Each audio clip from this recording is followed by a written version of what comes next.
guys. Thank tayo. Ito na yung ating barbecue.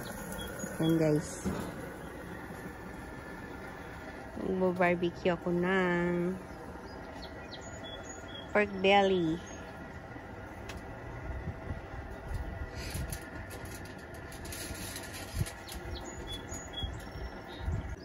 Tsaka 3 tilapia guys ang barbecue natin.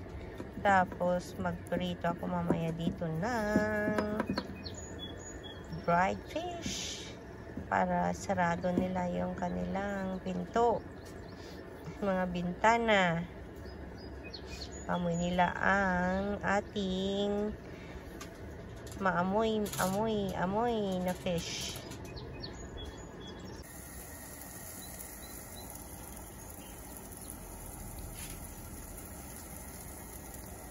Pamatok batok. Yan, para pumutok ang ating batok, maging high blood tayo guys. Kumain lang tayo ng kumain ng pork belly.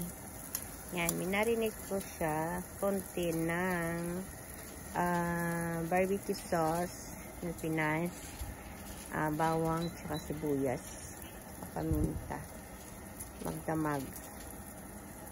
Binoil ko muna siya kasi mabaho guys ang mga pork dito. So binoil ko siya, saka ko siya minarinate. Baliktarin na natin guys. Yan. Na-turn na natin guys ang ating pork belly. Madali lang magluto ngayon kasi yan, gas turn on na lang. Hindi ka na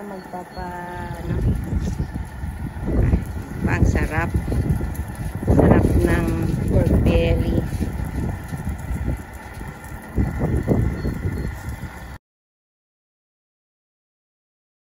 Guys, nakaluto na tayo ng pork belly barbecue. Yum yum yum.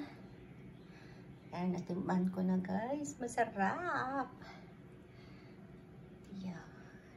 Sarap. Tapos nagluluto na naman ako ng fish. Tignan natin kung magsasara ng pinto ang mga kapitbahay guys. Ng ating pork barbecue. Come on guys. Have some barbecue.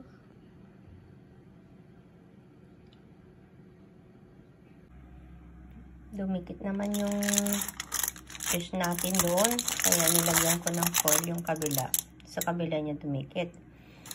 At sa kabila, dumikit naman sa foil.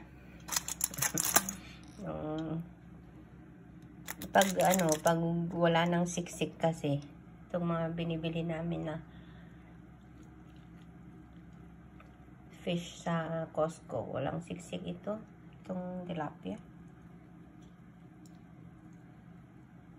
Dumikit na pag nihaw mo. Ayan. Parang niluto. Ito naman, prinito ko siya. Nilagay ko sa, tinakpan ko din doon sa may barbecuehan natin. Yan, kakain tayo ngayon guys ng toyo. Maliliit na dried fish. Yan toyo. Maliliit na dried fish. Yan, kumain na yung mga anak ko. So may natira pa. Tapos yan, kain na ako ng fish. Kain na guys. Let's eat.